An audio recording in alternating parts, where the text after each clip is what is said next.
Howard Zerr, Braithwaite, los grandes cultores, iniciadores de la justicia de este enfoque, en el sentido de que no es una práctica determinada dentro de la justicia penal, sino que es un cambio de enfoque completo sobre el derecho penal. Este llamado famoso a cambiar los lentes que hacía Howard Zerr es lo que tenemos que lograr. Este es un objetivo central que tenemos que lograr y voy a tratar de conectarlo con algunos de los problemas procesales más concretos y los problemas de fundamento de la justicia penal.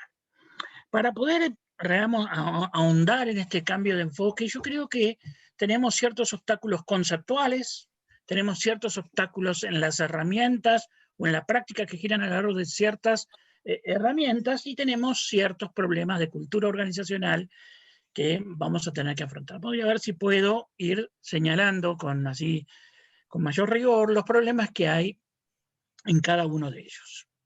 Empecemos por los que llamamos problemas conceptuales que hay, que son importantes porque luego nutren tradiciones que nutren prácticas concretas. No crean que cambiar una práctica es un acto de decisión individual, sino que es un acto normalmente de innovación o de oposición a tradiciones ya operantes en el campo de la justicia penal. Y aquí nos encontramos a una tradición muy fuerte que se ha ido marcando en relación a la separación entre pena y reparación. Fíjense ustedes, esta idea de que la pena va para un lado, que tiene pocos elementos reparatorios, cosa que se puede señalar, tiene pocos elementos restaurativos, y la reparación es algo que tiene que ver más bien con los intereses privados de los sujetos. Esta es una idea que no es una idea antigua y tradicional del derecho penal. Es una idea muy propia del modelo inquisitorial y sobre todo es una idea muy propia del modelo napoleónico. El modelo napoleónico, lo que llamamos los sistemas inquisitivos reformados, es decir, el gran diseño judicial del siglo XIX que gira alrededor de los códigos de instrucción criminal, el código penal, el código civil, el código de instrucción civil, todo un modelo, el mayor modelo de justicia que se desarrolla en el siglo XIX, que va a ser el ejemplo de justicia moderna, hasta el punto de que todo lo que llamamos el derecho judicial de la Europa del siglo XIX, hasta muy avanzado el siglo XX, porque recién van a ser en las décadas del 80, donde muchos de los países, o 70, 80 de Europa, van a abandonar el modelo napoleónico, y todavía nosotros, por ejemplo, en el modelo federal, seguimos con ese modelo napoleónico. Y es de allí donde nace esta separación entre pena y reparación.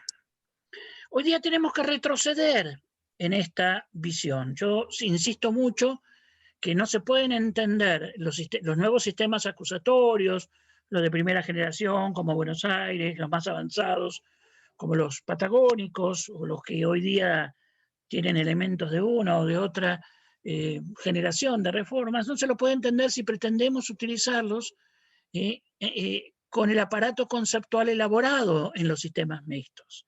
Tenemos que hacer un gran esfuerzo teórico para superar eso, porque si no, leemos con categorías inventadas para otros sistemas que tienen que ver con un momento histórico, modelos que responden a otras bases, a otras intenciones, a otras finalidades. Y yo les decía que esta separación entre pena y reparación es algo que tenemos que romper en términos conceptuales. ¿Por qué? Porque en realidad ambas, es decir, todo el modelo de respuestas punitivas y todo el modelo de respuestas no punitivas responden a algo mucho más general sobre lo que sí tenemos que reflexionar, que es lo que llamamos el sistema general de compensaciones. Es decir, un daño reclama una compensación y eso es lo que de alguna manera la gente, la ciudadanía lo tiene más claro. Es decir, si a mí me mataron un hijo, si a mí me causaron un daño, si a mí básicamente me agredieron de alguna manera, yo reclamo una compensación.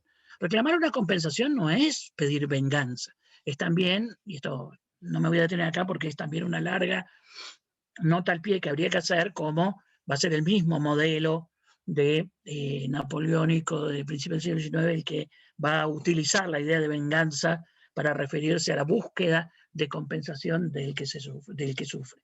Pero fíjense ustedes que nosotros tenemos una idea, que es una idea de sentido común, una idea de justicia elemental, una idea fácil de comprender, que todos podríamos entender, y es que cuando me han causado un daño, me lo tienen que compensar. Debo ser compensado por el daño. Y los estados modernos, y el nuestro entre ellos, genera un complejo sistema de compensaciones. Esas compensaciones van a ser compensaciones de tipo reparatoria, es decir, las que pueden llevar el conflicto atrás, en el sentido de lo que entendemos por reparación integral, y le vamos a tener algún tipo de compensaciones que no son reparatorias en sentido estricto, porque esta idea de que poner a alguien en la cárcel no repara es cierta, pero que no repare no quiere decir que no compense. Esta idea del sistema general de compensaciones, que luego va a tener una especie de zona gris, en la cual vamos a tener un montón de medidas que todavía van teniendo alguna función reparatoria, y van teniendo algún componente no reparatorio. A mí no me gusta utilizar la palabra retributivo porque no es la correcta. El no reparatorio nos marca esta idea distinta, que siempre tiene una zona gris entre aquello que de alguna manera sana la herida y aquello que compensa sin sanar la herida. Pero este sentido compensatorio que tiene que tener toda respuesta de la justicia penal es crucial. Y eso ahí sí la justicia restaurativa nos va a llamar la atención acerca de aquellas respuestas, independientemente de cómo sean, que no cumplen ninguna función compensatoria, es decir, que terminan agregando una herida, normalmente una herida a las comunidades o a las familias o a la misma persona, sin generar ningún efecto de compensación. Yo investigando este tema, me llamó la atención que los primeros que llamaron la atención en esta crítica al modelo napoleónico son justamente alguien que hoy día tiene más bien mala fama, que es el positivismo criminológico. Hay un famoso artículo, un famoso libro de Garófalo, el más conservador de todos los positivistas criminológicos, que se llama Sobre la indemnización a las víctimas del delito, que toma esta idea y dice: una respuesta no compensatoria en lenguaje actual es una respuesta inútil. Esta idea que él desarrolla en ese libro de 1870, de 150 años, 72, la va a tomar muy fuertemente Ferri. Ustedes saben que Ferri ya es un positivista criminológico con otro tipo de orientación, alguien que viene de la izquierda, del socialismo, por más que después, como le pasó a muchos, derivó hacia formas más vinculadas a la izquierda del fascismo. Pero bueno, independientemente de eso, no se le puede nunca achacar a Ferri falta de sensibilidad social. Y Ferri vuelve a sostener esto mismo. Y la influencia del pensamiento de Ferri en la literatura penal argentina es enorme. Es enorme. Esta discusión es una discusión que fue, en cierto modo, se fue perdiendo. Pero fíjense ustedes que cuando se hace el proyecto de 1906, que después va a ser el proyecto del Código Penal de 1921, aparece una norma que está muy fuertemente influenciada por esta ley, que dice: todo juez al aplicar la pena debe aplicar al mismo tiempo las reparaciones a la víctima, obligatoriamente. ¿Por qué? ¿Cuál es el argumento que decía, que utilizaba Ferri? Si la pena necesaria, no, esa no es una discusión que estamos dando ahora, no va acompañando, es decir, no tiene sentido para la víctima, no cumple ninguna función. En el lenguaje de esa época sería la función de defensa social, en el lenguaje actual diríamos no cumple ninguna función político-criminal. ¿Por qué? Porque no tiene sentido compensatorio. Esto estaba en la raíz del proyecto que discute el Senado, lo aprueba los diputados, y cuando va al Senado son los jueces de la época, González Roura, que dicen, con argumentos muy falaces, muy burocráticos, dicen no, esto va a ser mucho lío, los jueces no podemos hacer eso, nos vamos a desentender, los jueces de la capital, ¿no? Y terminan, y los diputados se resisten a eso, porque los grandes teóricos de ese momento, por ejemplo, Juan P. Ramos, también estaba a favor de esto. Ferri llega a decir, ante la objeción que le decían, bueno, pero los imputados son pobres en su gran mayoría, Ferri decía, bueno, que ponga la plata el Estado, anticipándose lo que después van a ser los fondos de reparación en la víctima, que andan dando vuelta por allí, con más extensión en algunos países, con muy menor extensión que todavía no han tenido, pero que ponga la plata el Estado, porque el peor de los negocios es aplicar penas sin sentidos de compensación a las víctimas. Ramos le critica y dice, no, pero eso es muy socialista, le dice Ramos en su libro. Lean esta discusión porque es muy interesante en el desarrollo que ha tenido en la propia Argentina. ¿Qué es lo que pasa? Ante estas quejas de los jueces, porque fue una queja burocrática, el Senado retrocede un poco, pero diputados no quiere, y termina con la lógica del actual artículo 29 del Código Penal, que dice que el juez podrá acompañar la condena de las acciones reparatorias. Este podrá, que era una especie de fórmula de compromiso, se termina retrocediendo cuando dicen, bueno, el juez podrá siempre que alguien ejerza la acción civil, porque ahí se planteaba un problema de constitucionalidad sobre si el Código Penal podía obligar a las provincias a hacerlo o no de esa manera. Si ustedes leen esta discusión en Núñez o Soler, la van a ver todavía enmarcada en la idea de constitucionalidad, y no tanto en el sentido político-criminal. Pero Soler, que se da cuenta cuál es el problema político-criminal que está atrás, dice, aun cuando era de los que creían que esa fórmula no debía estar en el Código Penal, sino en los códigos procesales, dice, bueno, está bien, pero hay que salvar el sentido político-criminal, y por eso en el Código Córdoba, el Código del 39, la primera vez que se introduce el sistema mismo, aparece una institución que es la delegación de la acción civil en los fiscales. De tal manera que los fiscales siempre iban a, en los casos sobre todo en los cuales no había posibilidades reales de ejercicio de la acción civil, iba a delegar, iba a ejercer obligatoriamente la acción civil en nombre sobre todo de las víctimas pobres, vulnerables. ¿Ven cómo el sentido político criminal se salvaba? ¿Qué es lo que pasó? Eso se fue abandonando, no se cumplió, Córdoba lo abandona en el 72 y de un plumazo sacamos y se acentuó el gran esfuerzo de volver a acercar pena y reparación bajo el manto del concepto de compensación, volvió a quedar totalmente separada, y por eso hoy día la mayor parte de las penas que nosotros aplicamos no tienen ningún tipo de sentido social de compensación. De ahí, esa es usando una vieja fórmula de Roscoe Pound, es una de las causas del descontento popular con la justicia, y al mismo tiempo la aplicación de medidas reparatorias a la víctima sigue cumpliendo una función secundaria.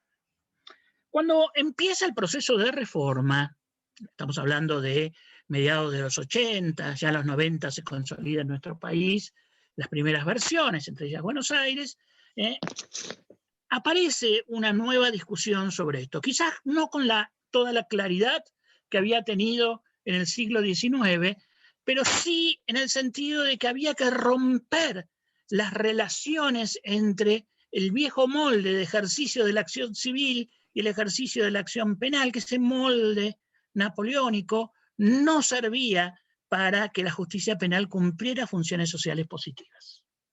Y fíjense ustedes que se busca un nuevo modelo, y ese nuevo modelo de relación entre pena y reparación está dado por lo que llamamos un conjunto de medidas de tipo tendencialmente reparatorios, que giran alrededor de la oportunidad para salidas informales, de la conciliación y la reparación para salidas más formales, de la suspensión a prueba, que es lo que me permite con menor desgaste introducir todo lo que se llama las reglas de Tokio, que son o reparatorias o cuasi reparatorias. Y al mismo tiempo se aumentan derechos de la víctima para que lo que reste de pena tenga mayor sentido compensatorio. Pero ese programa, que era todo un programa político criminal, que ustedes lo van a encontrar con mayor claridad, menor claridad en los distintos códigos, en el caso de Buenos Aires, muy al estilo bonaerense, está dibujado por ahí, pero hay que leerlo siempre entre medio de las corrientes marinas, digamos, está ahí, está ahí. Pero ¿qué es lo que pasó? Y no solamente pasó en Argentina, pasó en América Latina. La cabeza de los operadores, la cultura de las organizaciones estaba formateada de tal manera que esta práctica no prendió. ¿Mm? Que esta práctica no prendió.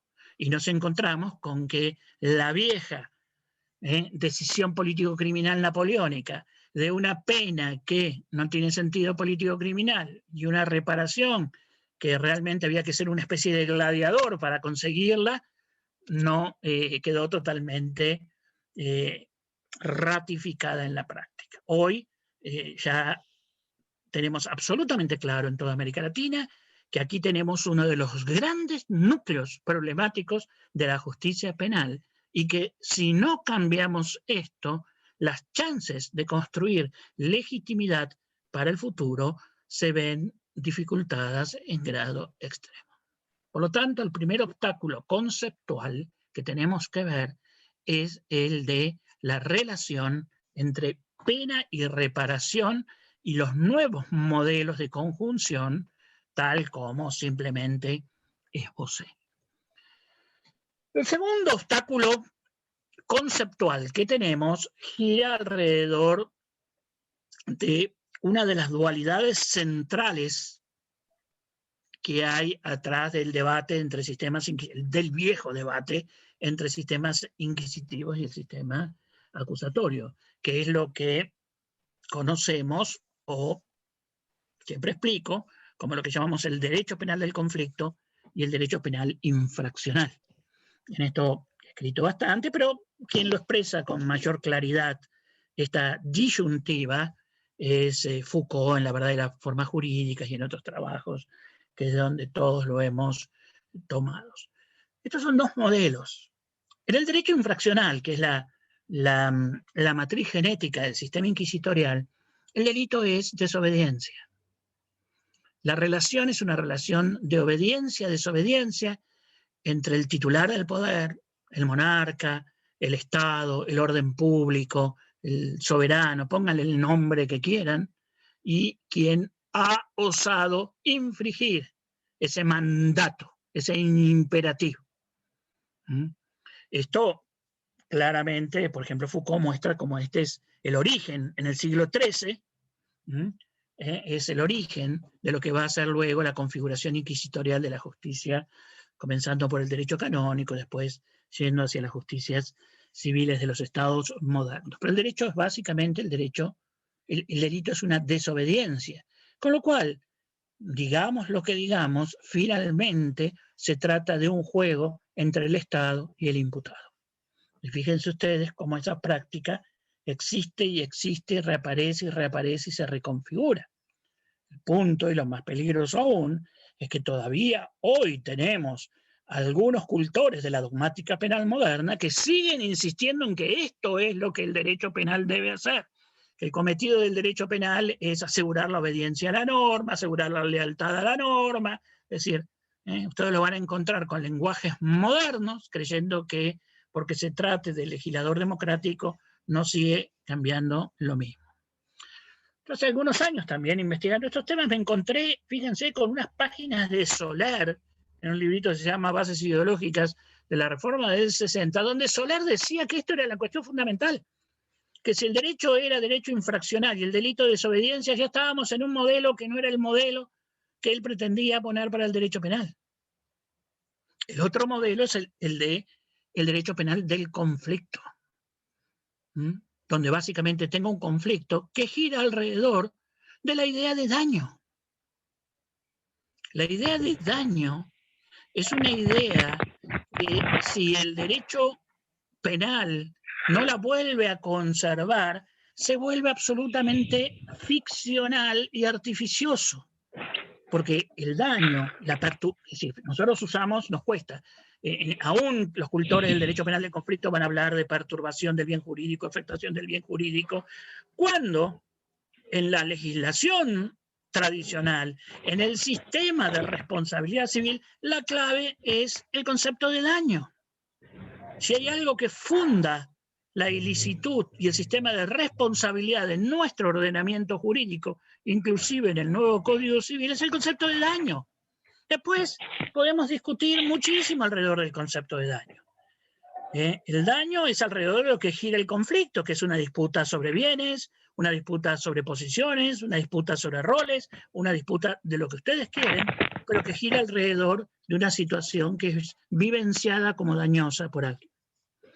¿Y por qué lo que es importantísimo alrededor de esta discusión entre derecho penal infraccional y derecho penal del conflicto? ¿Y por qué se vincula esto con la justicia restaurativa? Porque si seguimos afincados en el derecho penal infraccional, no aparece nunca la víctima. No aparece nunca la víctima. Y esto va de la mano de lo que venía diciendo anterior. Si aparece la víctima, decimos parte civil.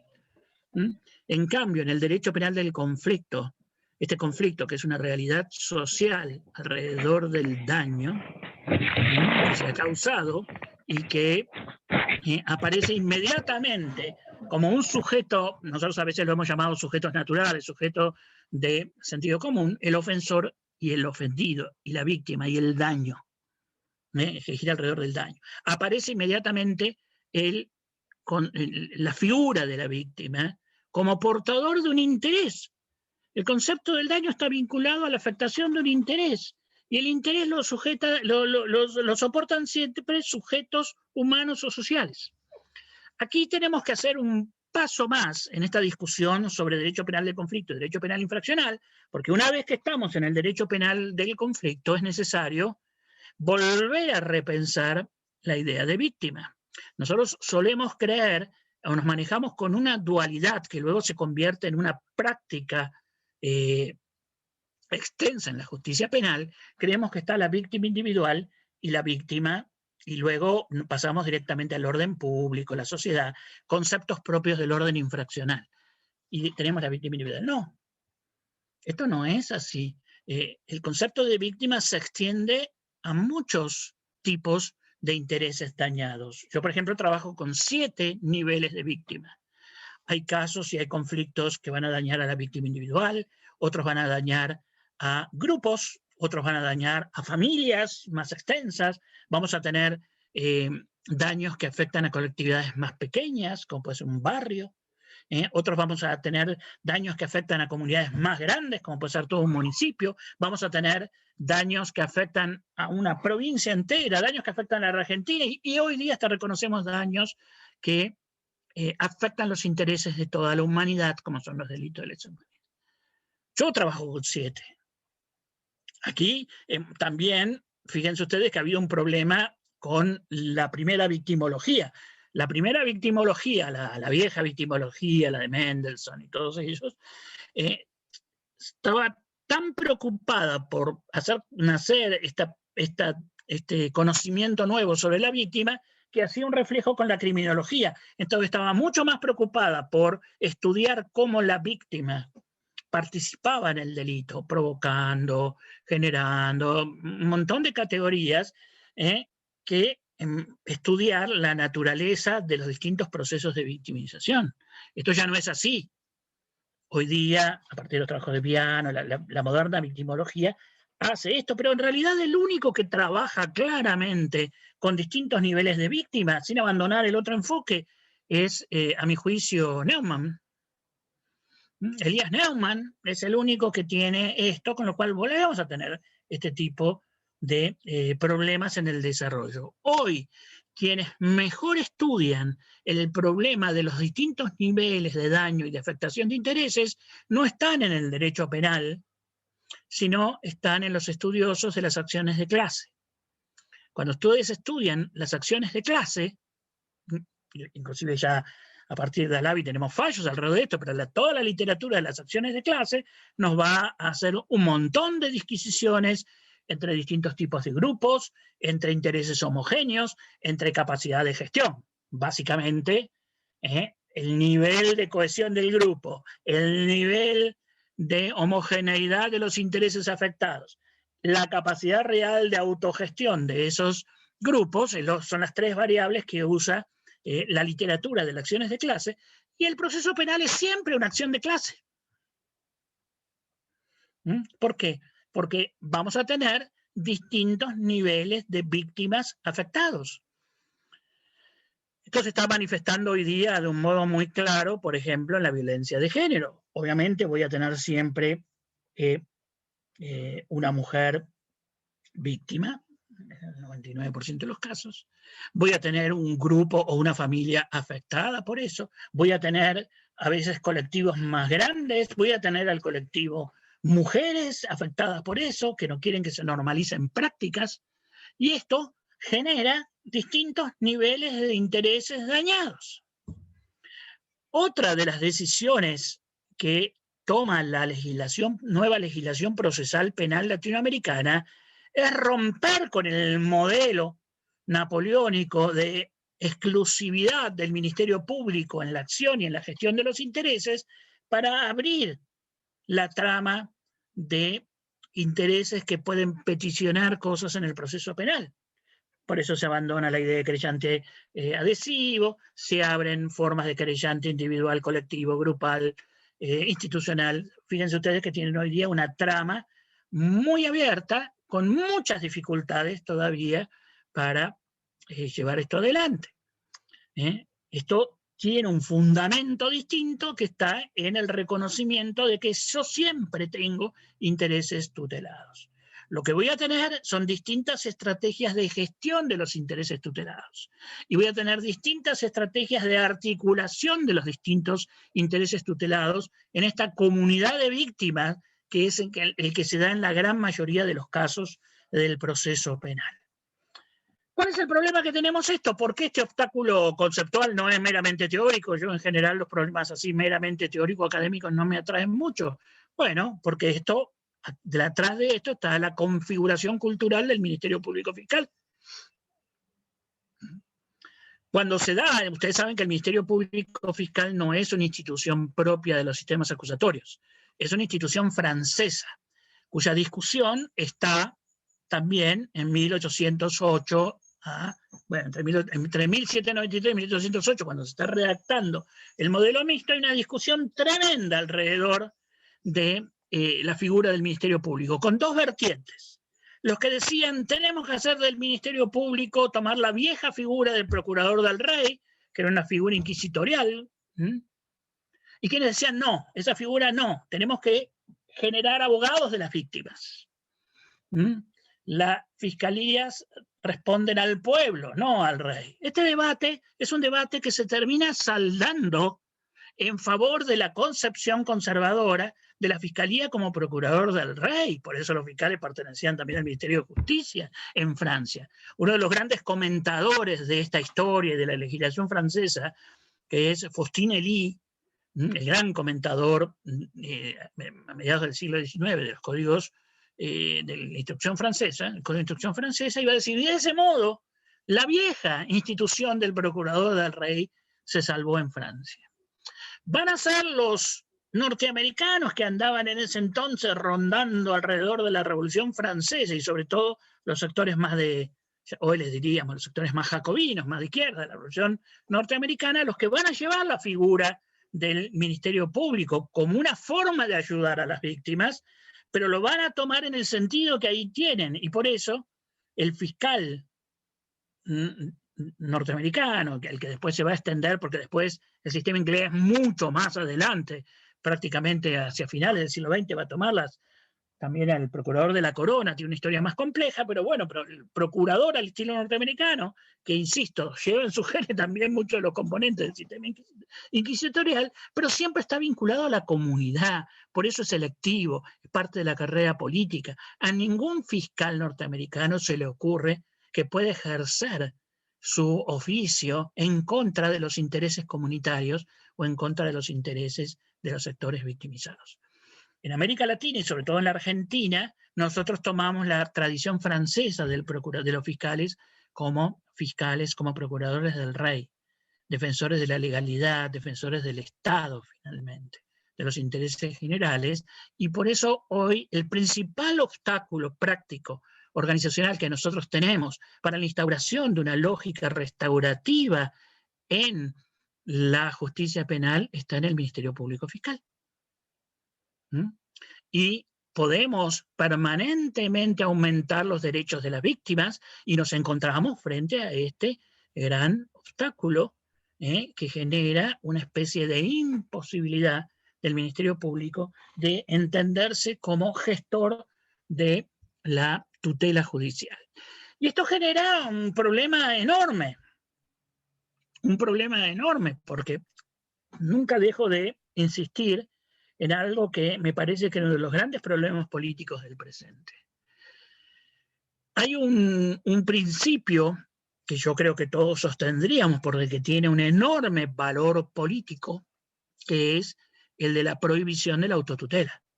Es muy difícil, sobre todo ahora que ya somos millones y millones y millones y millones con organizaciones complejas, sobre todo en el ámbito urbano, que pensáramos un Estado pacificado o pacífico sobre la base de la autotutela de los derechos y los intereses. Ahora, para que el programa político tan importante e intenso de prohibición de la tutela pueda tener base social y pueda tener legitimidad, tiene que darse ciertas condiciones de tutela judicial efectiva. La relación entre la tutela judicial efectiva y la fortaleza de la prohibición de la tutela, de la autotutela, me marca una de las ecuaciones centrales de la legitimidad de la justicia penal. Ahora, si tenemos la mayor inversión del Estado, que son fiscales y policías, que no termina de entender que son gestores de la tutela judicial de los distintos niveles de víctimas y de la compleja forma de articulación de los intereses que pueden ser concurrentes o no, pero siempre necesitan la gestión de un litis consorcio por parte de esta comunidad de víctimas que está siempre en el proceso penal, ven que tenemos un problema mayúsculo. Todo esto es, en última instancia, la derivación de una práctica enorme sobre este debate central entre derecho penal infraccional, derecho penal en conflicto. Voy al tercer obstáculo conceptual. El tercer obstáculo conceptual, voy un poquito más rápido, tiene que ver con algo que es derivación de estos dos anteriores, que es el abismo que existe entre la teoría de la responsabilidad civil y la teoría de la responsabilidad penal. Como si tuviéramos dos mundos distintos, como si en un determinado país no debiera existir un solo sistema de responsabilidad jurídica. De hecho, la mayoría de los libros de derecho penal, este es un tema que hasta los años 50, 60, todavía algunos de ellos lo tienen, siguen hablando de la unidad de la ilicitud, o del carácter unitario de la antijuricidad, de lo mismo, es un tema de los manuales de derecho penal. Eso significa, el concepto de ilicitud es uno, que el concepto de responsabilidad civil es uno. Ahora, ¿qué es lo que ha sucedido? Que mientras la teoría de la responsabilidad civil es posiblemente en los últimos 50 años, 70 años, una de las áreas del derecho, hoy la llamamos más bien derecho de daños, pero es lo mismo, digamos, que más ha trabajado, evolucionado, con enorme cantidad de discusiones de todo tipo, inclusive nuestro país tiene una riqueza enorme, el derecho penal se desentiende totalmente de eso. Los libros de derecho penal es como si no existiera el derecho de daños, no existiera la teoría de la responsabilidad civil. Fíjense ustedes, en el año 60 y pico, conscientes de este problema, hace más de 50 años, las cátedras de Jiménez de Azúa y las cátedras de Boff y Boyero, de daños, de donde viene Garci, por ejemplo, habían decidido hacer un seminario en común para tratar este tema en común. Después de ese seminario se abandonó totalmente este tema. Ahora, otra vez, entonces hoy día tenemos un obstáculo muy grande, que es no podemos pensar toda la teoría de la ilicitud y responsabilidad penal, la teoría del delito, por fuera de un diálogo profundo con las teorías de la responsabilidad civil. Y ustedes me dirán, esto que influye en prácticas enormes. Influye en prácticas enormes. Por ejemplo, les pongo una. En esta justicia siempre sobrecargada, que no podemos manejar sus volúmenes de trabajo. Hoy no hay ninguna razón política o criminal para que los delitos culposos estén en la justicia penal. La teoría de la responsabilidad civil, el derecho de daños, tiene muchísimas mejores herramientas que el derecho penal para resolver estos casos. Dejemos aquellos casos finales, que son aquellos casos de que alguien que muy temerariamente atropella gente, bueno, esos son casos que son mínimos. Y ahí dejémoslo si queremos en la justicia penal eso. Pero esto y muchos otros casos, la justicia y la teoría de la reparación y las reglas de reparación civil tienen todos los elementos y se plantean todas las discusiones preventivas, cómo gestionar intereses, cómo van a provocar compensaciones en la sociedad, y no podemos seguir trabajando en el derecho criminal moderno, uso la palabra derecho criminal al estilo Tejedor para hablar de todo, lo penal, lo procesal penal. Bueno, no podemos seguir hablando en el derecho criminal moderno desentendiéndonos de los enormes trabajos que la teoría de la responsabilidad civil y el derecho de daños desarrolla frente a nuestras narices. Bien, estos tres obstáculos conceptuales que tenemos que arrancar y que son parte de esto que significa cambiar de lente, pues si no pareciera que cambiar de lentes es solamente una disposición emocional, y eso puede funcionar en algún funcionario o en otro. Es cierto que se necesitan cambios en la disposición emocional y en lo que llamamos la estimativa, es decir, la caja de valores que vamos a utilizar en todo esto, pero al mismo tiempo, si no reformateamos nuestra consideración jurídica y nuestra cultura jurídica alrededor de estos grandes temas, vamos a quedar en prácticas marginales. Todo esto vuelca sobre un gran tema que es el de las salidas alternativas. Hoy día estamos haciendo una enorme cantidad, un enorme esfuerzo para que ya no se hable más de salidas alternativas. Hoy día tratamos de que se entienda de que tenemos dos modelos de proceso penal, que es lo que llamamos el proceso de conocimiento, donde se despliegan todas las garantías, el juicio imparcial, lo que conocemos todos, y un nuevo modelo que es el proceso composicional, que también tiene sus reglas, pero tiene que ver con el desarrollo de la amplia, digamos, batería de soluciones reparatorias, cuasi reparatorias, le llamo cuasi reparatorias, o todavía incluyo dentro del concepto de compensaciones reparatorias aquellas como pueden ser ciertas instrucciones que se dan en la probation, o en otras que sigan cumpliendo una función eminentemente reparatoria. Entonces, ahí ya tenemos que trabajar en una nueva práctica alrededor del proceso composicional. ¿Con qué nos encontramos aquí? Con dos problemas que me parecen a mí enormes. Últimamente he estado trabajando en distintos ministerios públicos, no digamos dónde, en este país, afuera, y el nivel de lo que llamamos productividad del ministerio público es bajísimo. Es bajísimo. Es decir, ¿qué es lo que hacemos? Medimos el 100% de lo que ingresa, que son siempre conflictos que ingresan, no denuncias. Entra en un conflicto que alguien va a hacer una petición, porque está en una situación que ha dejado de manejar, y lo medimos con lo que llamamos las salidas de calidad. ¿Qué son las salidas de calidad? Aquellas que implican una respuesta.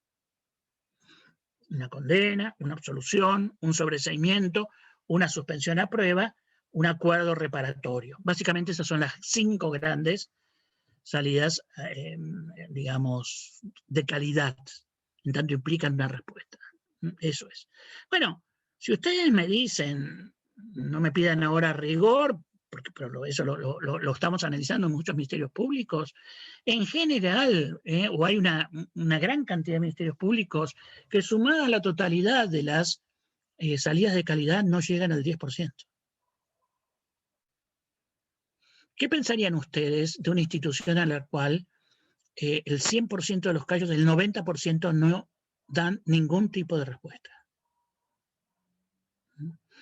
Hubo una época en América Latina que usábamos un trabajo para evaluar este sistema que lo llamamos 80-20, porque en los países desarrollados el 20% era lo que se judicializaba, ese era el nombre, y el 80% entraba en otros sistemas. Pero en nuestros países, en América Latina, esto nunca llegaba al 20%, y además ese 80% no es que entraba en otros sistemas, sino que no entraba en ningún lado. Entraba en el gerundio como expresión de quedar atrapado en una maquinaria que no me dice ni sí, ni no, ni más o menos. Y esto produce una tensión sobre la relación tutela judicial efectiva, provisión de la tutela, que se va volviendo insoportable. Ustedes me dicen, ¿cómo se sale sobre esto? Y se sale con planificación. Hoy estamos exigiendo al Ministerio Público que planifique los números de delitos cometidos o de casos que llegan a la justicia penal son bastante estables, no tienen grandes variaciones, con lo cual yo puedo planificar. Lo que no puedo hacer es decirle, hago lo que puedo, lo demás no lo puedo y ahí queda. Eso es terrible. Ahora, esta lógica de la planificación, de decir, bueno, esto lo vamos a mandar, nosotros usamos un mecanismo, una idea que se llama relocalización como un objetivo político criminal, que bueno, este conjunto de casos lo vamos a mandar, como hicieron los franceses con los accidentes de tránsito, a conciliación obligatoria, esto lo mandamos acá, vamos a ir a la suspensión a prueba. Fíjense ustedes, la suspensión a prueba, que es la gran medida para introducir todas las mejores prácticas de la justicia penal, todas las reglas de Tokio, todo el movimiento histórico de las penas alternativas, todo eso tiene un uso ínfimo en relación a los casos en nuestra justicia penal. Eso es patológico. Ahí tenemos el primer problema. Segundo problema, para ir más rápido, el problema del control de las medidas. No encontramos ningún tipo de supervisión de medidas, con lo cual los acuerdos reparatorios se hacen absolutamente escritos en el agua. Y el sistema empieza a perder credibilidad. Venimos trabajando hace años tratando de construir oficinas especiales de supervisión de medidas. Bueno, y no se hace. Los patronatos quedaron atrapados en una dualidad entre la lógica asistencial que tiene que existir, sin la cual el proceso de resocialización en nuestros países se vuelve, o de reinserción social se vuelve muy cruel para el propio interno, y la lógica del control, que sigue siendo una extensión del cumplimiento de obligaciones, no necesariamente vinculado a la lógica del patronato. Ahí estamos atrapados, no hemos podido abandonar. Entonces, ven, ahí tenemos un punto. ¿Qué significa planificación? Bueno, algo muy complejo, porque hoy día sabemos que las prácticas compensatorias de que dispone la justicia penal no son solamente el resultado final de lo que se hace, sino justamente todas las teorías de la mediación. Basta leer a Folger, basta leer la mediación transformativa, basta leer a todos aquellos que han dicho, ojo, que la mayor calidad está en el proceso mismo de trabajo que va haciendo. El mismo Braithwaite va a sostener la incorporación de las comunidades. Bueno, hoy día dentro de la planificación está todo esto. Es decir, la maximización de los recursos compensatorios de que dispone la justicia penal. Escuchar a la víctima, atenderla bien, acompañar sus intereses. Estamos tratando de que los fiscales entiendan una diferenciación conceptual entre lo que llamamos preparación del caso, que es básicamente ir al problema probatorio, y gestión del caso, que tiene que ver con la gestión de los intereses en términos de articulación, compensación, etcétera, etcétera, etcétera, etcétera. Pero eso es un mundo que todavía tenemos que desarrollar. El gran desafío que tenemos es una clarísima diferenciación, y con esto termino, entre lo que son prácticas conciliatorias puras, usando algo que por ahí tiene menor calidad que lo que se llama la mediación arbitraje, pero que si no es imposible hacer una incorporación masiva de estas prácticas en la justicia penal. Por ejemplo, cuando el fiscal se reúne con la víctima y con el victimario, y ustedes me dirán, el fiscal o el funcionario de fiscalía no tiene todas las características del mediador, digamos, bueno, pero Si no, no vamos a tener una práctica masiva. Yo no me conformo con que tengamos algunos casos, que salgamos en la prensa de grandes éxitos de justicia restaurativa, sino lo que me interesa es la incorporación de una práctica masiva que nos permita salir del 10% de eficacia hacia números mucho más importantes de todo esto. Vamos a tener que ser mucho más inteligentes en el diseño de la mediación facilitadora tradicional, porque hemos encontrado cómo la mala organización, el mal uso de los mediadores lo que provoca es trabas en los casos. Yo conozco muchos lugares donde te mandan a mediación y te dan turno dentro de 6 meses, y eso es absolutamente ridículo. Eso es una mala organización de todo el sistema que no nos sirve. Y vamos a tener que ser muy claros en qué momento usamos las técnicas de mediación transformadora, es decir, esto está vinculado a la gestión del caso, a que la víctima reconozca que se le está construyendo su voz y está saliendo de su situación de vulnerabilidad gracias a las prácticas de acompañamiento. Todo esto es lo que llamamos acompañamiento y gestión del caso, y ir a los casos más complejos de justicia restaurativa, ya sea en el nivel de casos de víctimas más acotadas, o en el caso donde hay que involucrar a la comunidad en un proceso de restauración de heridas mucho más profunda. Como ven, yo tengo una enorme conciencia de la importancia vital que tiene este tema. No tenemos que dejar a que nos lleven a creer que esto es solamente algo de los que se ocupan la gente sensible de la justicia penal, algo así como el área sensible. No, no, no. Esto va al centro de la configuración de la posibilidad de construir una política criminal eficaz en los próximos años y a resolver esta tensión que les decía entre la prohibición de la autotutela y su valor político y las exigencias que surgen ahí de tutela judicial efectiva. Si no rompemos el cascarón de los conceptos tradicionales, estamos bastante impedidos de construir una política tan compleja como este problema requiere. Bueno, muchas gracias. Muchas gracias, doctor Binder. A usted, la verdad, para nosotros es un honor haberlo escuchado. Y bueno, les voy a pedir a todos los asistentes, los que quieran realizar alguna pregunta, que pidan la palabra por el chat o que realicen la pregunta. Creo que Osvaldo está justamente levantando la mano, Osvaldo Vázquez. Así que te doy la palabra, Osvaldo. Bueno, en realidad era un aplauso, pero ya que me da la palabra la voy a tomar. No, felicitaciones, muy claro el doctor Binder. Yo creo que nos pone en un terreno de desafíos, ¿no? Desafíos a nivel del derecho, el derecho penal. En mi caso, yo trabajo en el ámbito de la ejecución, soy psicólogo, voy a compartir con usted algunas prácticas, así que no, sobre todo felicitar y entiendo la tensión que se genera entre, sobre todo en sistemas mixtos, donde no son sistemas totalmente acusatorios y donde no aparece el Ministerio Público como representando aquel bien público afectado, sino que entran estas mixturas, ¿no? Y se complejiza aún más la coherencia y consistencia de la justicia restaurativa, ¿no? Abordar el conflicto incorporando al ofensor, a la víctima y a la comunidad. Así que felicitaciones, ese era mi comentario. Bueno, gracias. Bueno, fíjese usted Chile, que ha organizado un Ministerio Público en ciertos modos con parámetros más modernos que otros países, pero les cuesta horrores incorporar una perspectiva de los intereses realmente dañados. Esto es uno de los temas centrales que hemos discutido con los colegas chilenos permanentemente y quedan enredados, porque hay la dogmática penal, y Chile tiene una buena dogmática penal, pero termina enredada en una escolástica que está al servicio de nadería finalmente. Así que bueno, hay que discutir mucho todavía.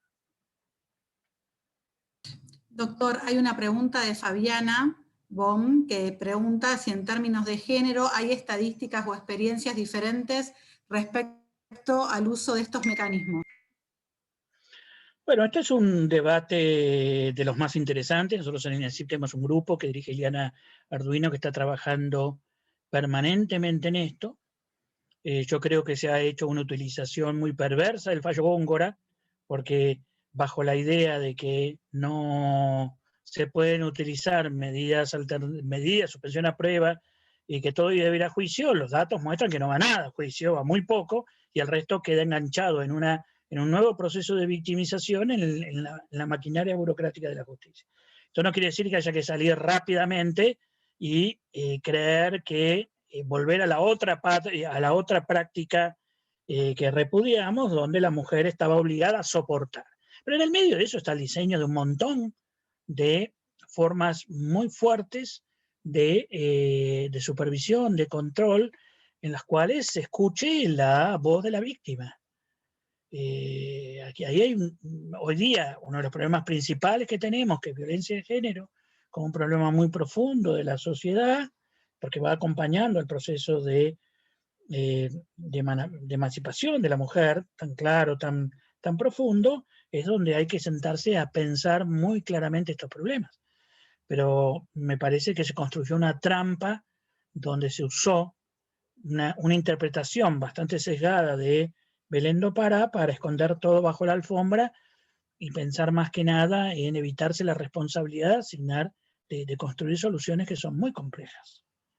Así que estamos en pañales en esto, en toda América Latina el tema está estallando, se está estudiando, pues si no, no hay salida a todo esto. Luis Rivera, Tabasco, que levantó la mano, quería hacer una... ¿Qué tal? Buenas tardes a todos, noches por algunos lugares, ¿no?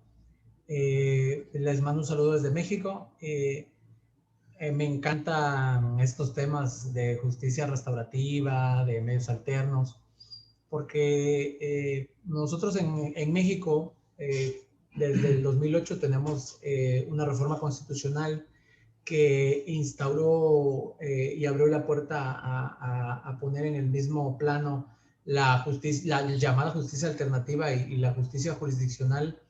Sin embargo, estamos en 2021 y esto apenas va caminando, ¿no? Como bien dice el doctor, en América Latina apenas está explorándose y explotando este sistema. Entonces, yo, más que pregunta, pues yo quería hacer el comentario en virtud de lo que ha compartido el maestro hoy, relacionado con los ámbitos en los que este tipo de procedimientos se pueden realizar de manera efectiva. Nosotros en México tenemos la problemática de que este tipo de sistemas de justicia restaurativa, de medios alternos, solamente se permiten para determinados hechos punitivos con determinadas características. Y coincido plenamente en que los sistemas penales mixtos y acusatorios se basan en seguir promoviendo el castigo, que más que nada ellos dicen que es la reinserción social es la búsqueda del fin del sistema penal, pero no es cierto, ese sigue siendo el castigo. Y entonces, por ejemplo, no se producen las condiciones para que este tipo de sistemas puedan tener un impacto real en la víctima, tanto directa como las víctimas indirectas, que resultan, como bien decía el maestro, pues o la sociedad, la familia, todos aquellos que se ven impactados por los hechos delictivos. Y también existe pues como que una cuestión cultural, ¿no? Que no nos permite avanzar por el hecho de pensar que a mí la retribución me la da el castigo, que el castigo es la aspiración a la que yo puedo, máxima aspiración a la que yo puedo tener, en virtud de haber sufrido un hecho delictivo. Y este tipo de justicia alternativa se deja para cuestiones terapéuticas, pero también son cuestiones que con el paso del tiempo se han vuelto en determinado momento como que románticas, idealistas, y cuesta mucho trabajo implementarlas en la realidad, sobre todo cuando pues legislativamente no tenemos ventanas de oportunidad. Las leyes son muy puntuales en cuanto a qué prácticas se pueden permitir, en qué momento, en qué lugar, en qué hechos, y quiénes se tienen que involucrar. Y este tipo de procedimientos también a la larga requieren de mucho tiempo para implementarse, porque pues, quien ha sufrido un hecho delictivo normalmente pues no tiene la voluntariedad de llevar a efecto un procedimiento de esta naturaleza, pues porque implica tener contacto con su ofensor. Y el ofensor, pues no ve sentido a implementar un proceso restaurativo o una junta restaurativa o el acceso a un medio alterno si no tiene un beneficio. Y a final de cuentas, que sería el acuerdo reparatorio y está sujeto a que lo apruebe un fiscal o que lo apruebe un juez de control, en este caso en México. Entonces, verdaderamente el protagonismo lo tienen los operadores jurídicos.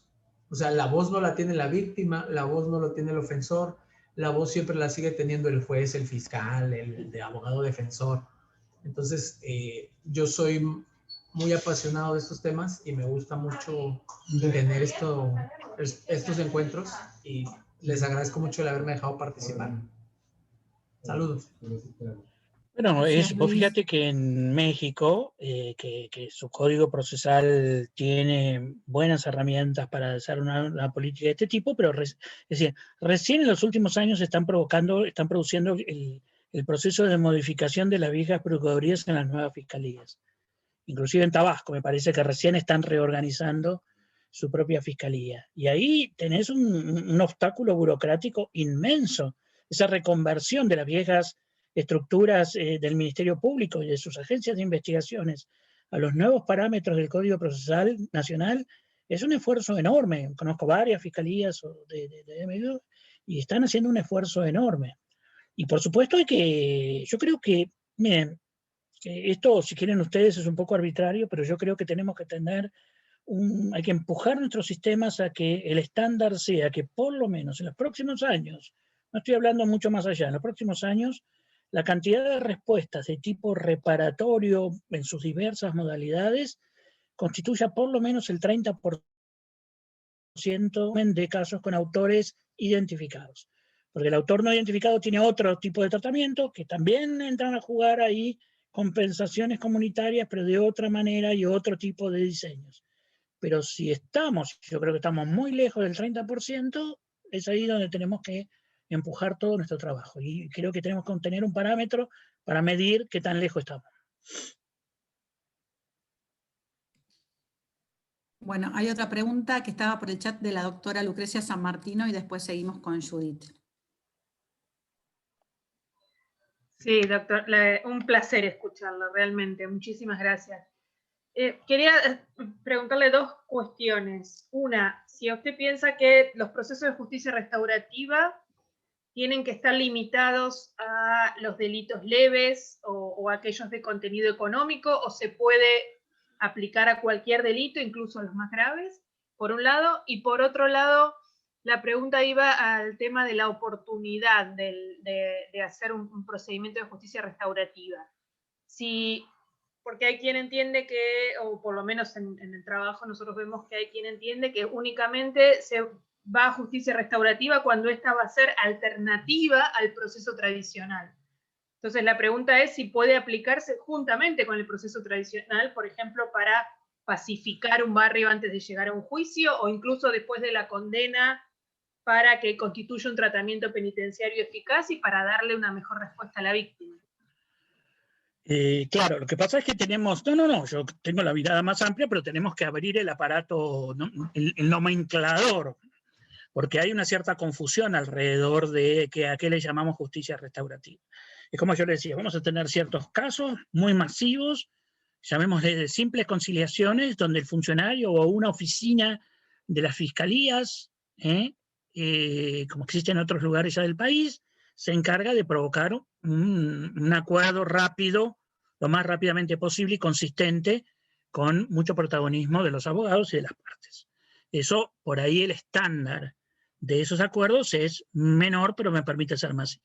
Voy a tener otros casos donde sí voy a necesitar la asistencia de un profesional, el eje de la mediación facilitadora, que también son muchos casos distintos. Unos casos son los de tipo económico, otros serán los de violencia de género, otros son los casos comunitarios. Bueno, ahí voy a tener otro set de herramientas. Después voy a tener aquellos casos en los cuales voy a tener una mediación de mayor calidad, teniendo en cuenta que aumento la calidad del proceso de mediación. La gran crítica a la mediación facilitadora. Acá hay muchos mediadores, conocen más de esto, pero la gran crítica es eso. Pero eso me va a obligar a un trabajo que lo tengo que seleccionar bien en qué casos lo tengo que hacer. También pueden ser casos comunitarios, estos casos que tenemos de pobres disputando sobre casas vacías que no se entregaron, me obligan a un tipo de mediación de mucha calidad, por ejemplo, pues van a tener que convivir esa gente. Bueno, y después voy a tener casos en los cuales yo puedo establecer una justicia restaurativa en los casos más graves que puedan existir. Entonces, la idea de que lo restaurativo es alternativo al proceso común es una superficialización del problema. No es así. Va a haber casos en que sí, que su eficacia está en tanto es una salida rápida, otros no, otros más o menos, otros van acompañando. Eso es todavía una mirada muy, muy superficial del problema. Yo sé que no es la que usted tiene, pero hay que empezar a capacitar a sus colegas de que no es así el tema. Pero también tenemos que abrir las baterías, porque si pretendemos que de cada caso salgan víctima y victimaria a los besos, no lo vamos a lograr. Entonces, la planificación de los distintos casos es muy importante. La influencia de la justicia restaurativa de mayor calidad en el proceso de ejecución de la pena es muy grande y no salir del proceso tradicional. Muchísimas gracias. Judith Brazón. Gracias, profesora. De verdad que felicito al doctor Alberto Binder por su brillante exposición. Yo tuve la oportunidad, y eso es una experiencia que quiero compartir con ustedes, ¿no?, de estudiar en el Instituto Strauss para la resolución de conflictos de la Universidad de Pepperdine en California.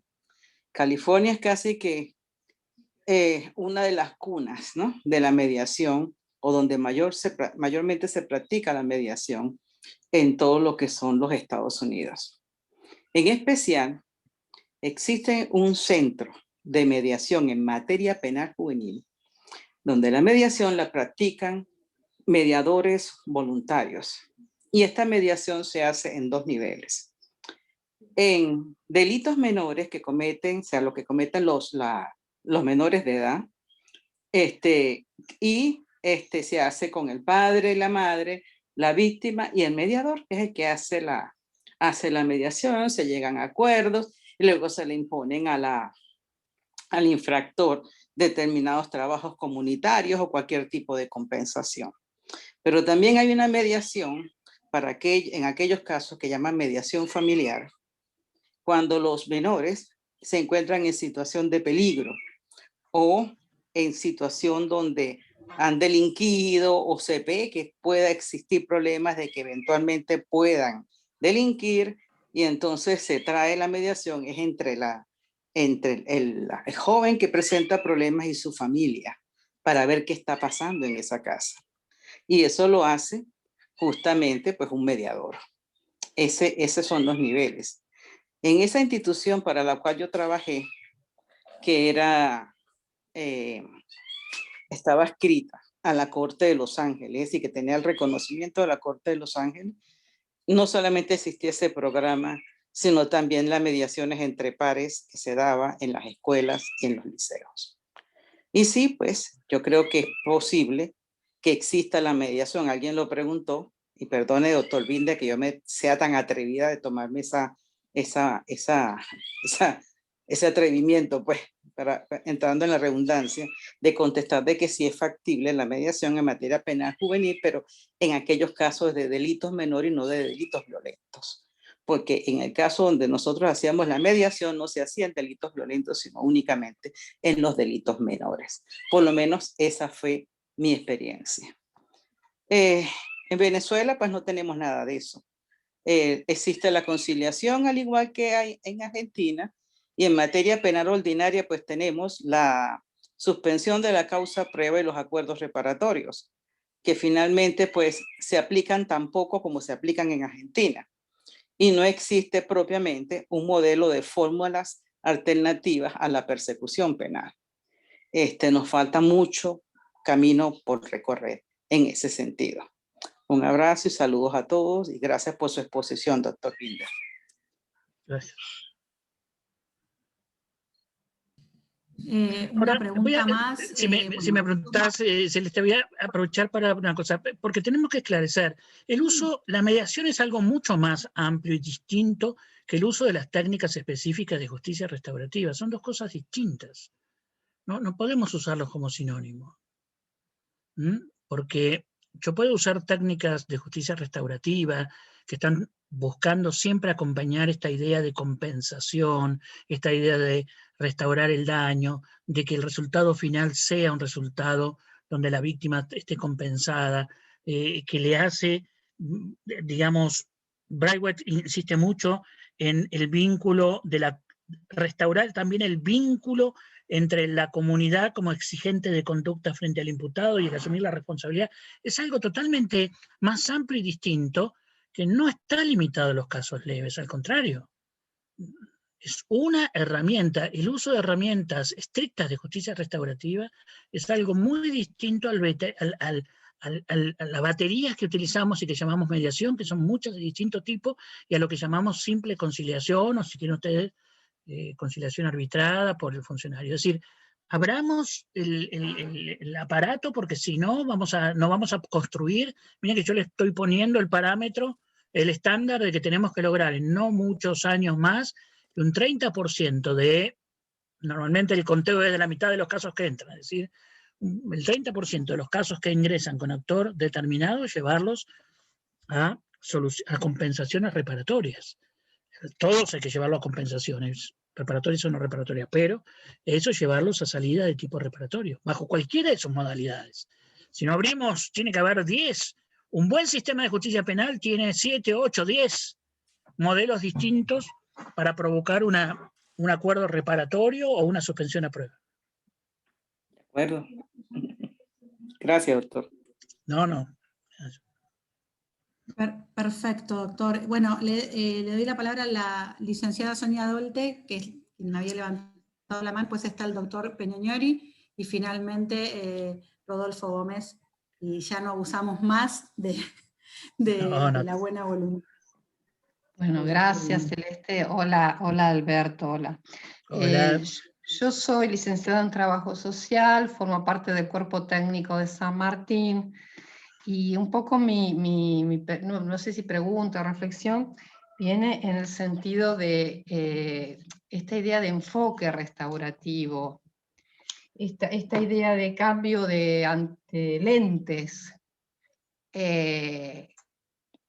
Y un poquito mi preocupación es por básicamente la realidad. En San Martín, un grupo de operadores venimos bregando, por un lado, por instaurar dispositivos concretos donde los chicos puedan tomar la palabra y hablar. Pero por otro lado, lo que vemos es una justicia penal juvenil muy cruel, en donde el Ministerio Público es muy cruel. El chico no es considerado un sujeto histórico con un pasado plagado de violaciones a sus derechos. Yo a veces participo de audiencias donde quizás con entusiasmo me siento, reveo mis informes, hablamos con la defensa y después yo veo que lo que se decide es en contra del pibe. Es decir, esto del enfoque restaurativo está tan lejano, Alberto. Esto de, el punitivismo lo porta el fiscal. Algunos jueces no ponen límite. Nos vemos muy, ¿cómo decir? Nos vemos apabullados por tanto punitivismo. Y los pibes salen muy mal después de transitar por el fuero penal juvenil.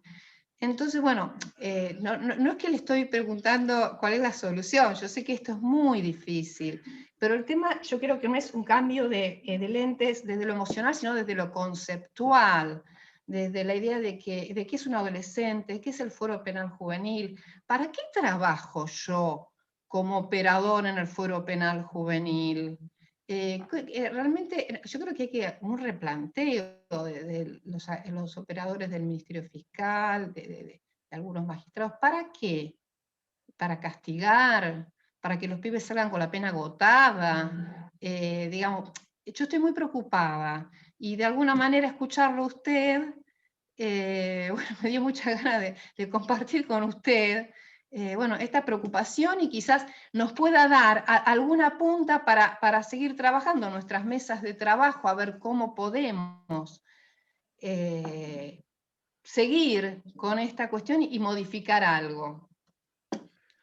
Sí, comparto la visión de las dificultades. Yo tendencialmente soy, la palabra optimista no aplica, pero soy un crítico de pico y pala, es decir, al día siguiente hay que empezar a inventar. Entonces, tenemos una dimensión de trabajo que, fíjense que es lo que traté de transmitirles, donde tenemos que dar debates conceptuales. Cada vez que escuchamos que un penalista nos dice, no, pues hay delitos sin víctima, no, porque hay peligro, no, tenemos que levantar la mano y decir, no es así. Por eso hay que estudiar, hay que producir, hay que escribir, digamos, es así. En segundo lugar, tenemos que desarrollar políticas más complejas. Por ejemplo, esto que yo le digo, hay que generar instancias de planificación, y yo sé que esto después frustra a quienes no son los líderes, pero bueno, hoy es miércoles, ¿no? O martes, ¿no? Miércoles o martes. Hoy, bueno, pero no sé, a la noche tenemos 152 personas tratando estos temas que antes, hace un tiempo, a mí me cuesta mucho porque como vengo trabajando hace 30 años en esto, y mi carrera no la hice en Suiza, sino recorriendo los pueblos de América Latina, puedo contar por cada atrocidad 20 más. Pero también he visto que las cosas se mueven. Las cosas se mueven. Es decir, y hoy día tenemos que generar una ética del funcionario público, sobre todo el funcionario judicial, que en el contexto argentino es un funcionario que tiene muchos recursos, para no dejar pasar las cosas, porque también hay mucho quietismo en el sentido de que, bueno, lo dejamos pasar. No, hay que hacerse mala sangre, decir no, 20 veces. Soy injusto con algunos de ustedes, seguramente lo harán, pero también hay una especie de inmovilismo de tanto funcionario judicial que finalmente no se planta y dice no. Y planificar y ser inteligente y al año volver y al año volver y al año volver. Yo no me imagino una justicia penal juvenil que no esté atravesada profundamente por un enfoque restaurativo. Esto no va en contra de todo lo escrito. Ahora, si ustedes lo que me dicen es que vivimos en un país cruel, yo les digo, la Argentina consistentemente construimos un país cruel y violento y después nos sorprendemos cuando se produce un estallido. Pero la fábrica de la crueldad y la violencia es cotidiana, ustedes lo saben, pero bueno, hay que ser mucho más escandalosos a la hora de poner límites. No se me ocurre otra cosa y disculpen que he tenido mis 3 minutos de predicador, pero no sé qué otra cosa puedo. Lo otro es inventar soluciones, ser creativos todos los días. Es cierto. Bueno, doctor Peñoñori, su pregunta, y vamos a ir cerrando después de Rodolfo. Hay montones de comentarios al doctor Binder y muchas preguntas también por el chat. Haré alguna más, pero no quiero, como decía antes, ya abusar de tanta amabilidad. Así que les pido que sean concisos en la pregunta. Está muteado, doctor Peñoñori. Está bien, yo soy obediente. Como hoy me porté mal, me llamé a silencio y estaba esperando a que me desactiven. Buenas noches a todos los concurrentes. Doctor Binder, un gusto. Como siempre, escucharlo es un gusto y creo que voy a tratar de hacer una pregunta bien acotada. No sin el panorama que pintó la licenciada Dolte en la provincia de Buenos Aires es más que preocupante. Usted la conoce a la provincia, sabe cuáles son los problemas que se tiene, tanto en el interior como en el conurbano, y hay una realidad estrictamente esquizofrénica. El tema es cómo llegamos al 30% que usted está hablando. Con una mirada estrictamente reactiva y punitiva del Ministerio Público, con fiscales formados y entrenados para morder, ladrar y tomar la presa, con jueces temerosos y disfrazados de jueces especializados cuando en realidad no tienen interés, y muchas veces es un premio menor a la carrera judicial, porque es más difícil ser juez de adultos que ser juez de jóvenes.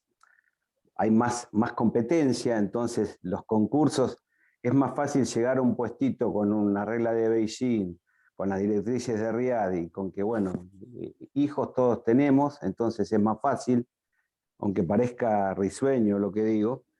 Bueno, en este contexto es muy difícil, y es muy difícil con una ley de la víctima, que es un mamarracho lo que sacó la provincia de Buenos Aires, y con una falta de respuesta seria. Entonces pensar en ese 30%, a mí lo único que se me ocurre como proyecto obligatorio, como lo tiene Ciudad, es poner que todos los casos que ingresan al fuero, excepto los de homicidio, que por ahí ab initio no sé si no en todos los casos se puede, es poner la obligatoriedad de que pasen por una oficina de práctica restaurativa, con distintas miradas, modalidades, pero creo que es la única manera de poner límite. ¿Eso se puede lograr, doctor? Porque yo creo que si no somos tan fundamentalistas como decir lo que yo le digo, podemos podemos pasar todo el día predicando los principio de mínima intervención, el principio de todas las prácticas restaurativas, hay un protocolo federal que se hizo en el marco del Ministerio de Justicia con la participación amplia de todo el país. O sea, nos pasamos declamando los derechos de la víctima, y después salen los mamarrachos que salen. Yo no le veo, si no hay un cambio, el cambio cultural va a llevar tiempo, pero si no tenemos un corset de esa naturaleza, yo no creo que estemos en condiciones de poder empujar estas prácticas, más con el desafío que usted plantea del 30%, que a mí me encanta, lo tomo el desafío, pero creo que nos faltan herramientas. A ver, yo coincido con todo el diagnóstico, las dificultades las conozco, la demagogia de la clase política la conocemos, pero es así. O tomamos un lanzallamas o inventamos otra política.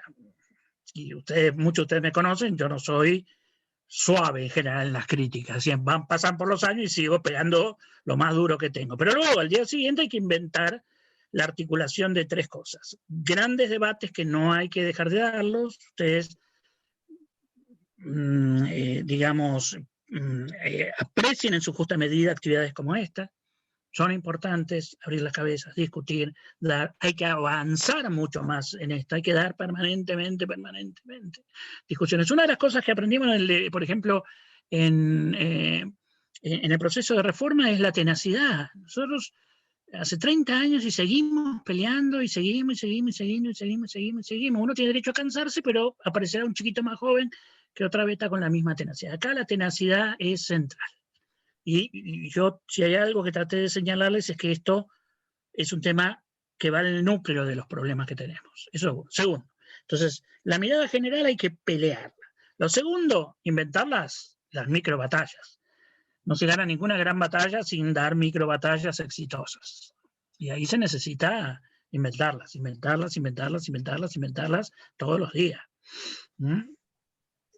Aún cuando nosotros estudiamos, yo digo, pues, por una razón de estudio de estrategia y planificación, muchas veces estudio lo que han hecho muchos militares en la historia, y lo que nosotros llamamos grandes batallas son en realidad un racimo de muchas pequeñas batallas que se dieron al mismo tiempo. Digamos. Así que eso hay que hacer. Nos faltan conductores, así que también hay que avanzar y ponerlos y llevar adelante y sacar a esta cosa de la enfoque restaurativo de un gueto. No hay que construir guetos alrededor de esto. Hay que meterse en el núcleo de la pelea. Fíjense esto que usted señalaba. Hace un par de 3 años, 4 años, estuvimos trabajando en Bolivia, que tenía exactamente el mismo problema.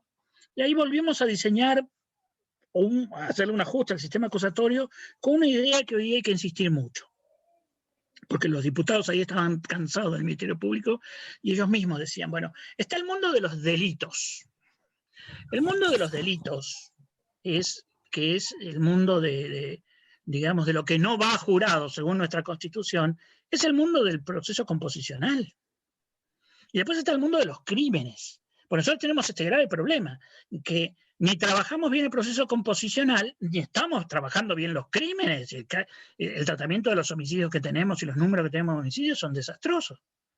Entonces, hoy hay que empezar a pensar muy claramente y decirle por ejemplo, ahí en Bolivia, que después, bueno, no cuento esa historia, otra vez se las cuento, pero en el caso de los crímenes fueron muy claros, dijeron, ahí va juicio oral, ni siquiera me invente procedimiento abreviado, porque si hay un homicidio, la sociedad tiene que ver que se lo juzgue en un juicio oral, y las garantías están todas ahí, así que directamente se me va a ir y lo prepara. No este zigzag que hacen los fiscales, que van buscando y llevando los casos. Entonces, ahí tenemos que tener dos claras políticas. En el delito, es decir, todo aquello que hoy día es menor a 8 años, porque se produjo un efecto, digamos, inflacionario, hay que llevarlo tendencialmente al proceso composicional. Fíjense, algo que por ahí se sabe mucho, el Código Procesal de Río Negro permite un acuerdo reparatorio hasta delitos de 15 años. Pero hay que estudiar, hay que difundir más todas estas cosas. Uno habla en Buenos Aires y a veces desespera, dice, tenemos las cárceles cargadas. Uno dice, bueno, saquen, prohíban la prisión preventiva en delito hasta 8 años. No, bueno, ¿qué vamos a hacer? Esa es la pelea de todo este tipo de cosas. Pero hay estrategias y hay que construir, para eso tienen la comisión de la Asociación de Magistrados, que es una gran cosa, y empiezan a construir micro batallas vinculadas a las grandes batallas, en una política mucho más consistente. Toda la ayuda que necesitan para eso siempre van a tener ahí al lado, aunque sea para recibir cascotazo. Muchas gracias. No. Gracias, doctor. No. Bueno, finalmente Rodolfo Gómez, que habías pedido la palabra. Y con esto sí, buenas tardes, gracias. Me surgen varias cuestiones, ¿no? La primera tiene que ver con quién tiene la voz, ¿no? ¿Quién es el que maneja la voz? Porque el que maneja la voz tiene que decir qué se hace y cómo se hace. ¿Y quién evalúa las prácticas? Porque hay prácticas que tienen buenos resultados, pero también hay que ver quién los muestra o quién los oculta. Si esto no queda al descubierto, vamos a hablar mucho y vamos a poder hacer poco. La primera dificultad para mí es el desinterés político en las gestiones y en la contemplación de que los jóvenes que están detenidos cometieron los delitos siendo menores de edad. Entonces tienen un tratamiento como si fueran adultos. Y siempre hay una excusa, la mayoría de los 20 años, para ser trasladado al servicio penitenciario. Y la dificultad con el desinterés político, nosotros la vivimos particularmente en las instituciones de la provincia de Buenos Aires, con ejemplos cotidianos como nos dicen, no entraron en el Zoom, no tenemos computadoras que nos hayan mandado que tengan cámara web. O nos dicen, por ejemplo, nos mandan una nota y nos dicen, tienen que escanear toda la documentación que nos van a mandar a la dirección provincial. Nunca recibimos un escáner. Y nos piden cosas como, por ejemplo, que si hay alguna actividad externa, muchas veces los jóvenes sean acompañados por el personal. Tenemos una persona por guardia, entonces, y tenemos 9 chicos, entonces la mayoría de los trabajos no se pueden hacer bien. Entonces, vuelvo a hacer las 3 preguntas iniciales. ¿Quién tiene la voz? ¿Quién hace las evaluaciones de las prácticas? ¿Y quién los muestra o quién los oculta? Porque si no podemos desatar esto, me parece que es muy difícil avanzar. Nada más. Es muy difícil responder a esto porque estamos hablando de la provincia de Buenos Aires, ¿no es cierto? Y del fuero de la justicia penal juvenil. A ver, en primer lugar, digo, por el tono emocional, ustedes tendrían que tener conciencia de que estamos en un país muy cruel, con los niveles de pobreza que tenemos innecesarios, la desigualdad, todas esas cosas. ¿Por qué deberíamos tener una justicia penal que no responda y sea el reflejo de esta sociedad que tenemos? Es decir, la pelea va mucho más allá de todas estas cosas. Así que no es, pues si fuera un bolsón autoritario, cruel, en el medio de una sociedad maravillosamente solidaria, uno le diría, no, estamos con una pelea político, social, cultural,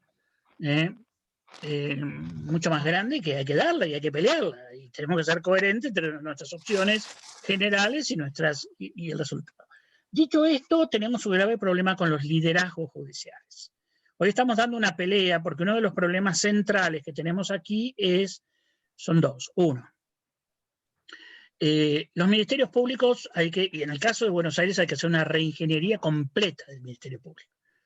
Esto que se está discutiendo a nivel nacional, los fiscales generales no pueden ser vitalicios porque viven en un mundo totalmente, digamos, ilusorio.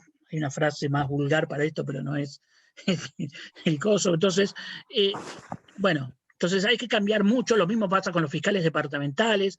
Hay que reformatear todo el Ministerio Público. Totalmente. Eso es uno. Segundo, las Cortes Supremas hay que sacarlas de todo esto y generar nuevas formas de, digamos, de injerencia real de los jueces de cada departamento en el gobierno del Poder Judicial.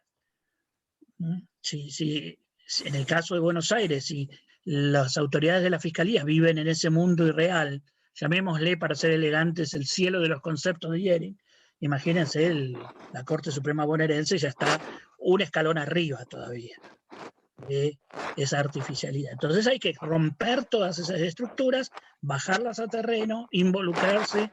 Yo soy muy municipalista.